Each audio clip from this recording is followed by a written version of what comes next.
মৰমৰ ছাত্ৰ ছাত্ৰীসকল, আজি তোমালোকৰ সৈতে বিপদৰ বন্ধু নামৰ পাঠটোৰ প্ৰশ্ন উত্তৰসমূহ আলোচনা কৰিবলৈ লৈছোঁ। তোমালোকে এই ভিডিঅ'টো মন দি চাবা আৰু তাৰ পাছত প্ৰশ্ন উত্তৰবোৰ বহীত লিখি ৰাখিবা। 1 নম্বৰ, অৰ্থৰ সৈতে চিনাকি হোৱা কেইটামান শব্দৰ অৰ্থ দিয়া আছে, চোৱা তোমালোকে।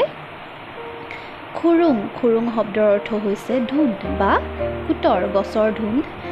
নিতৌ মানে সদায়, ভাও অৰ্থাৎ অভিনয় বা চেও। পঢ়া, বুজা আৰু লিখা কিছুমান যুক্তাক্ষৰ দিয়া আছে আৰু ইয়াক কেনেদৰে পঢ়িব লাগে তোমালোকে চাই যোৱা। নয় দইন দ, তয় নয়ত ন, নয় তইন ত। আকৌ দিয়া আছে নয় ধইন ধ, নয় মইন ম, হয় থয়চ থ। আকৌ দিছে ৰয় বইৰ ব, ধয় য়য় ধ্য, পয় ৰয় প্ৰ।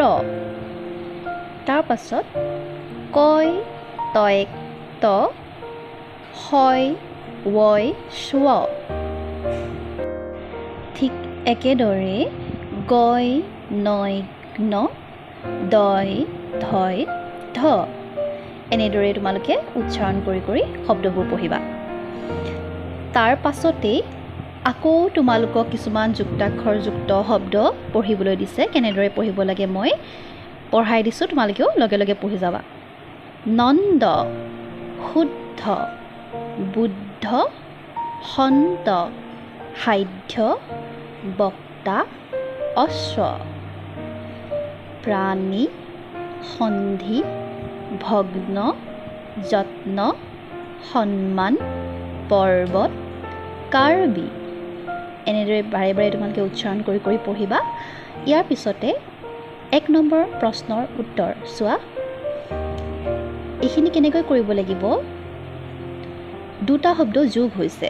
প্ৰথমতে এটা উদাহৰণ দিয়া আছে, গছ যোগ জোপা কি হ'ব, গছজোপা। তেনেদৰে হাতী যোগটো হাতীটো, ঘৰ যোগখন ঘৰখন, মানুহ যোগ জন মানুহজন, লাঠি যোগ ডাল লাঠিডাল। আকৌ একেদৰে ফেঁচা যোগটো যিদৰে ফেঁচাটো হৈছে স্কেল যোগ পাত স্কেল পাত, চুলি যোগ কোচা চুলি কোচা, পাত যোগ খিলা পাতখিলা, গুৰু যোগ জনা গুৰুজনা। মাজৰ যোগ চিনটো উঠাই তোমালোকে শব্দটো আকৌ লিখিব লাগিব। এইবাৰ 2 নম্বৰটো চোৱা। 2 নম্বৰ খালী ঠাই পূৰণ কৰা কেনেদৰে কৰিব লাগিব চোৱা। প্ৰথমতে কটো দিয়া আছে, কোন ক'ত থাকে লিখিব লাগে দেই। কেঁকুৰা, তোমালোকে কেঁকুৰা দেখিছানে? এতিয়া প্ৰশ্ন হ'ল, কেঁকুৰা ক'ত থাকে বাৰু? কেঁকুৰা গাঁতত থাকে। আকৌ খটো হৈছে চুঙা বাদুলি। চুঙা বাদুলি আকৌ থাকে ক'ত? চুঙাত। চুঙা বা চুঙাটোৰ দৰে সোমাই থাকিব পৰা গছত চুঙা বাদুলিবিলাক থাকে। আকৌ উই পৰুৱা। উই পৰুৱা আকৌ ক'ত থাকে?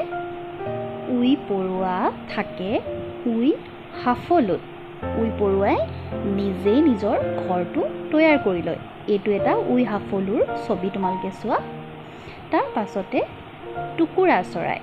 তোমালোকে বাৰু তামোল গছ বা তেনে কোনো ওখ গছত ওলমি থকা দীঘল দীঘল চৰাই বাঁহবোৰ দেখিছানে? এই চৰাই বাঁহবোৰ টুকুৰা চৰাই সাজে। সেয়েহে টুকুৰা চৰাই ক'ত থাকে? বাঁহত থাকে। আকৌ বগলী। বগলীটোক আমি দেখোঁ হয়, কিন্তু সি ক'ত থাকে আমি নাজানো। আচলতে বগলীয়ে বাঁহ সাজিয়ে থাকে, সেইকাৰণে বগলীও ক'ত থাকে? বাঁহত থাকে, মানে বাঁহত বাস কৰে। ছাত্ৰ ছাত্ৰীসকল, আজিলৈকে ইমানখিনিয়ে আলোচনা কৰিলোঁ। এইখিনি তোমালোকে ভালদৰে ভিডিঅ'টো চাই বুজি ল'বা আৰু তোমালোকৰ বহীত লিখি ৰাখিবা।